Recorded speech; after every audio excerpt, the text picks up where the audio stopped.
great pleasure to introduce Martyn Aquilina, who's a patient at St Luke's Cancer Centre and who has kindly agreed to come and talk about immunotherapy for kidney cancer.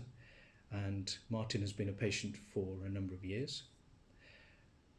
Martyn, just to start off with, could you tell us a little bit about yourself and particularly how the cancer was first diagnosed and when this was? At the time in 2016, I was working for British Airways as cabin crew. I was started to feel unwell in the summer of 2016, and I was losing weight. And by December 2016, I was diagnosed with kidney cancer. And it took a while because they was unsure what the issues were. But yeah, it was a slow process, but we got there in the end, and then I was very, very unwell at the time. What was the impact on you and your family at the time of the diagnosis? The impact, I had three sons, and of course married as well, so a wife.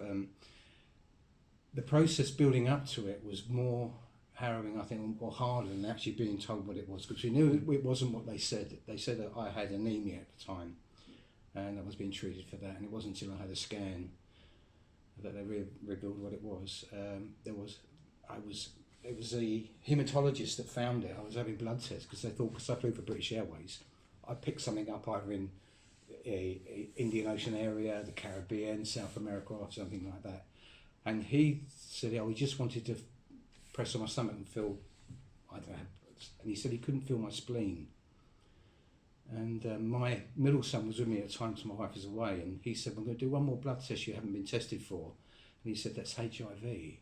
And I thought to myself, how the hell am I going to explain that? That was one of the biggest problems I had before I was actually really diagnosed. I'd been tested for everything else but that. Yeah. But it came back that I had kidney cancer and I had a tumour which completely covered my kidney. Okay.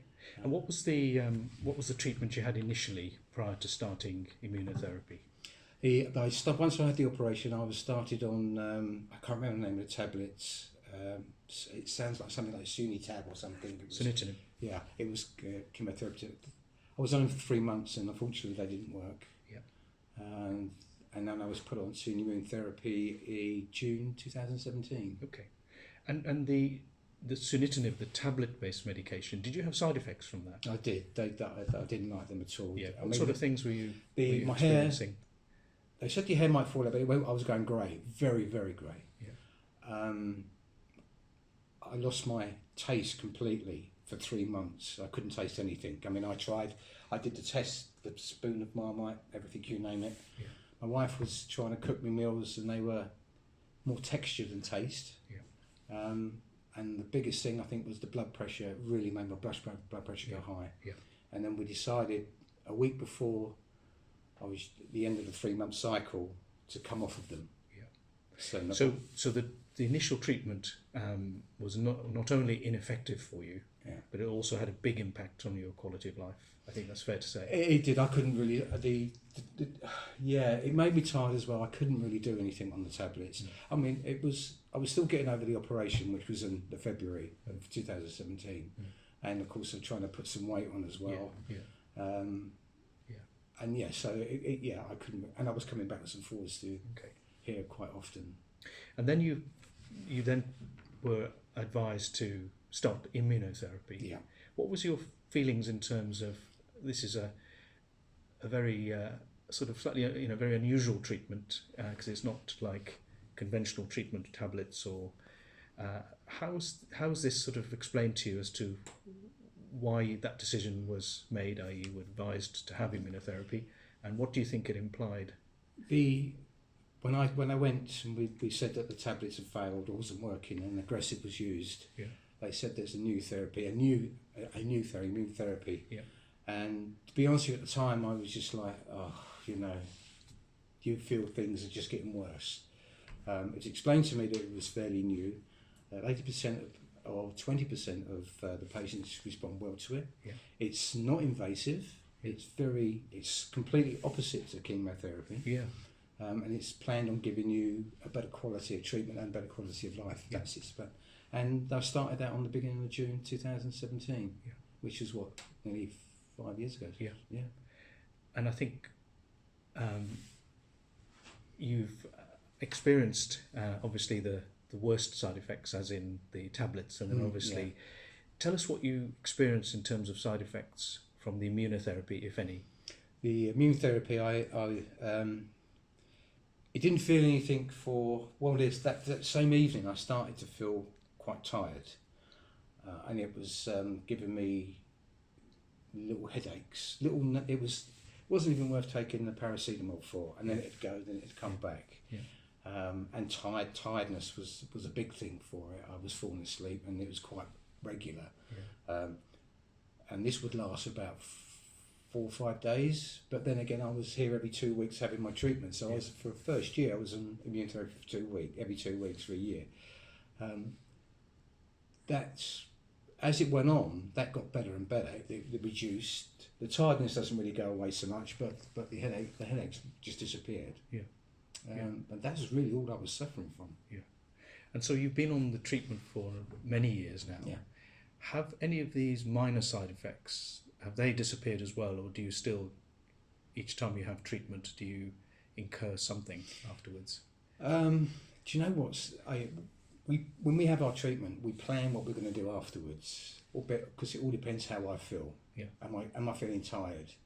Do I want to do it? And I think no, So the only thing that really stays with me is tiredness. In fact, I've only just these last 2 treatments gone on to have my treatment in half an hour. It used to be like an hour. And it almost, the first time I had that, I went back to like stage 1. I had headaches, I was even more tired. And I've just recently had another one, and in half an hour, and I felt a lot better, to be honest with you. Okay. So you've been on treatment for a number of years. Obviously you've had scans along the way periodically to see if the treatment's still working. How do you cope with the stress of waiting for your scan result after you've had the scan done? It was a horrible hot doubt that they're probably, when you know, they're horrible. I didn't enjoy the 3-month wait. I didn't enjoy waiting for the appointment, having the appointment, and then it's 7 to 10 days before you get an answer. I lived from 3 months to 3 months because you want to know what your results are, and I did that for probably 3-4 years. Yeah. It's only been this last year that I've now thought, well, hang on a minute. Yeah. I've been stable for so long. Yeah. I can now wait. Yeah. Hence now, because of the situation we're in, it's taking a 3-month scan's taking 5 months to get, because they're so busy, people are sick, and that. So it doesn't worry me now so much. And you're a bit more relaxed about it now. I'm extremely relaxed about it now. For about 4 years I wasn't. I was just like, right, okay, 3 months now, let's have another scan, let's get some results. Yeah. And then you've got at the back of your mind, are they going to ring you because they want to see you because they've found something? Yeah. And so all the time they don't ring you and you go for an appointment, well, no, perhaps it's okay. Yeah. Yeah. And what would you say in terms of a message to other patients who are being considered for immunotherapy and for the same condition? What advice would you give anyone else now? I would say be open-minded. I would say it works. I think I'm not sure. I'm not one of these where I don't know if it's positivity within yourself. I didn't have anyone who went into it. I'm now a great believer in it. I think listen to what your doctors tell you, consultants, and this will work. Just give it time. It took 7 months for me, 8 months before I had a result from this, but I didn't get any worse for it. I got a lot better for it. And I would say to them, look, just listen to it. It works. It's a good medication. I can't believe it. I find myself very lucky. Yeah, extremely lucky. I think that's one of the important points. This is a way to reprogram the immune system to fight the cancer. I think that's what immunotherapy is all about, and that takes time. And I think unlike the tablets, which tend to work quite quickly, I think there is a different mindset with this, and I think it's important that I think in my case, I think this immunotherapy worked fairly quickly. I think because I went from aggressive to a little bit worse, and then everything started to reduce and calm down. And over about a 7-month, 8-month period, it just stays as it is. and it cleared quite a bit of it as Yeah. well. I had discussions with people before, because I had discussions with people outside of here about talking about this and that lot, and then some people said to me, yeah, but then you can't have proper cancer, can you? And I said, well, yeah, I did have proper cancer and I've got a medication that's working. Sure. And it's very strange conversations to have with people, because we all know people, and we all know and our personal lives with this, it just hasn't worked for anybody. Yes, absolutely.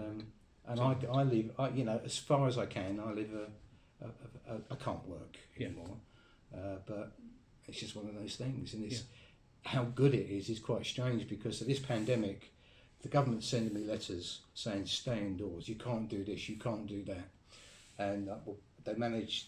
I had even my local government ringing me up saying you can't go out and do anything. I said, well, my wife's shopping at the moment. She goes, well, no, you can't do that. And she got us this online shopping priority. So, and yet now I applied for some benefits with the government, but according to the government, I'm not sick enough, so I can't get any. So that's how good the medication is. You got the government saying you're sick, and then they're saying no, you ain't. So no, it's a really it's a strange thing, but that's how good the medication is, isn't it? Really. Yeah. And lastly, then, just to wrap up, what are you doing with your life at the moment in terms of, what are you up to in your retirement? Well, as you say, it's forced retirement. I don't really do anything. The pandemic has done everything, has left everybody indoors with nothing to do. I try and keep myself busy. Now the world's opening up, we're going to start doing some travelling, hopefully. Although we have been going out for days. We've done the South Coast. Anything that's an hour and a half train ride there and back, we go out for a day, we come back, we do that. It's just we try and keep ourselves busy in the house and around, go out for walks. And on treatment, would you say that your quality of life is pretty unimpaired compared to? Listen, I can't believe that I get up in the morning and I can do what I want, basically. And I never thought. There were times, and there were some bad times where I thought that this isn't going to go anywhere.